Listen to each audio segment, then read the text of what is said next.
Megyn. Trace, thank you.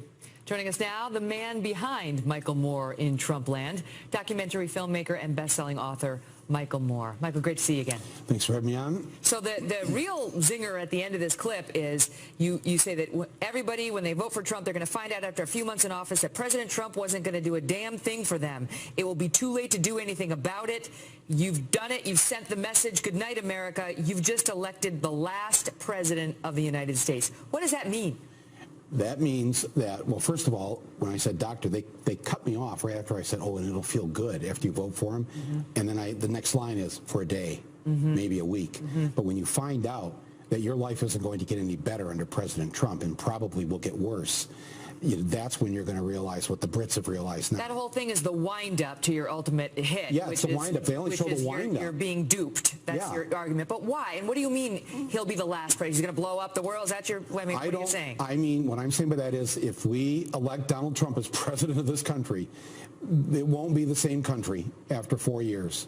I'm absolutely convinced of that. This is the most vile, disgusting candidate that has ever run for office in this country. How can you say that when you understand the white working class? You appeal to them time and time again. Yeah. You understand and you outline perfectly why they're attracted to him. They want him to blow things up. As you say, he's a human Molotov cocktail. Right. So I'm here, and I'm here on Fox to appeal to people who are watching to not do that. I understand why you're angry. You have every right to be angry. The system has failed you.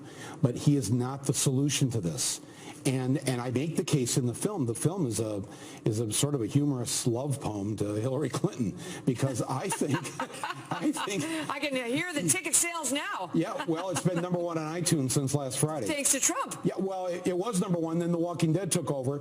Then The Living Dead. Trump started pushing it because obviously he didn't watch the movie. Yeah. If he'd watched the whole movie, he and Don Jr. wouldn't be promoting this. Yeah, no, because the movie says get out there and vote for Hillary Clinton. He tweets out, this is Donald Trump, I agree, Michael Moore. I agree, he says. And Donald Trump Jr. says, Michael Moore gets this one 100% right. Yeah. But you've said, So obviously he didn't watch the movie because it tells everybody to vote. Well, he's a busy man. So, but speak to this because you understand, you speak about the people in Ohio, in Michigan, in Pennsylvania, Wisconsin, and in your piece you talk about how they lost their jobs, they lost their homes, they had a divorce, now the wife and kids are gone, the car's been repoed, they haven't had a real vacation in years, they're stuck with the crappy Obamacare bronze care. They can't even get an effing Percocet. They want change, and they don't see it in Hillary Clinton. Well, they should, because she will make this better. She is the proponent of universal health care. She's been that way for 25 years, and that is what's going to... Obamacare will get better under her. Remember, the real problem with Obamacare is not the Obama part of it. It's that private insurance companies are still calling the shots. They get to raise these rates. There's no control like there is over Medicare and the things that the government has a say in. Obamacare was only a halfway measure. We'll get the rest of it under Hillary Clinton. She's going to do so many things to raise the minimum wage. She's going to do things that will help equality for women. You like her so much. Why were you against her when she ran against Obama? And you were against her in the primary. You like Bernie.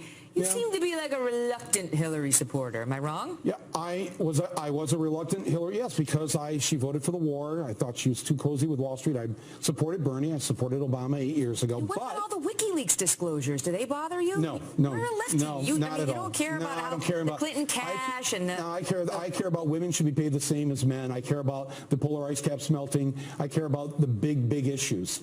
And those are the ones you've got to have the smart person in the room.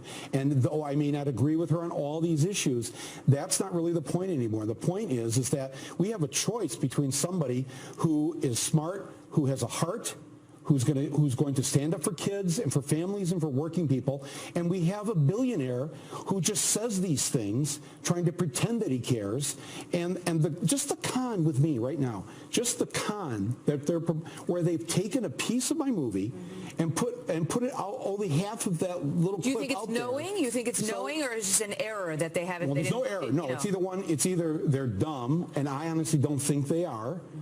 Or they know they're misleading. They're like dumb like a fox, maybe. Yes, they are. They know they're misleading people because they're counting on the fact that people who are in the working class are so desperate and so hurt by what has happened to them that all they'll do is hear those few words and not hear the rest of my paragraph. But even before you articulated very well how they feel, they were with Donald Trump. He is beating her by 33 points with the white working class. 33. I mean, it's huge.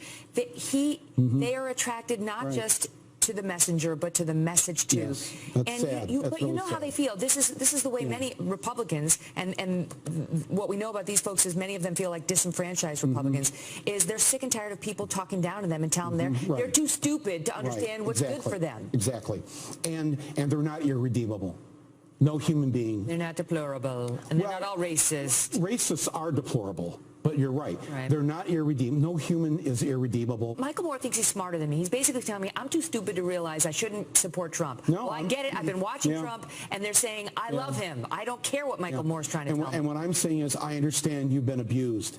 And I'm here in Ohio to conduct an intervention to basically to say that sometimes abused people have a hard time making up their minds and making the right decision because of the abuse.